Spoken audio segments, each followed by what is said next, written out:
大家好，今日豪哥嚟咧就帶大家睇下日本嘅一戶建啊吓，個個話想睇，依家我嚟到啦。呢個地方咧就位於足立區，車站10零分鐘嘅啫。嚟到呢度一戶建呢個前邊咧有個停車場吓，免費嘅，咁佢咧就可以停 Alpha 啊，大車都冇問題嘅吓。一地咧都係所有權嘅，全部屬於呢棟樓啊吓，你中意停咩又得，放咩又得。到嚟門口大櫃，夠晒大啦，上面仲有收納啊，空間感都唔錯啊。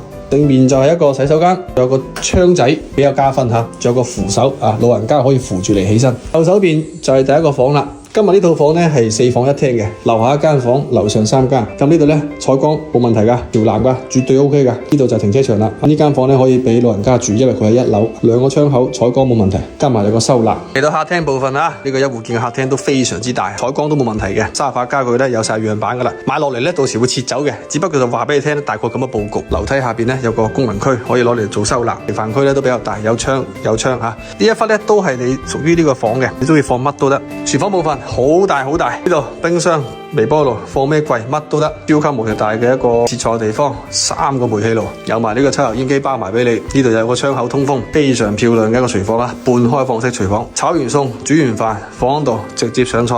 即刻上2樓睇睇啊！樓梯咧都還好，都唔會話特別窄，行落嚟咧都比較舒服。仲有個扶手俾老人家上落用嘅，有個窗採光入光啊，非常之唔錯。到2樓啦，右手邊咧呢度就係洗面台啦吓，放洗衣機嘅，有個窗仔。呢邊咧就係浴室啦，標配啊！日本人一定要浸浴嘅。呢度咧仲有個窗仔，又係好加分嘅。平時沖完涼開一開窗透一透氣。轉過嚟呢邊咧就係第一間房，間房咧就係主臥，兩邊窗有個收納。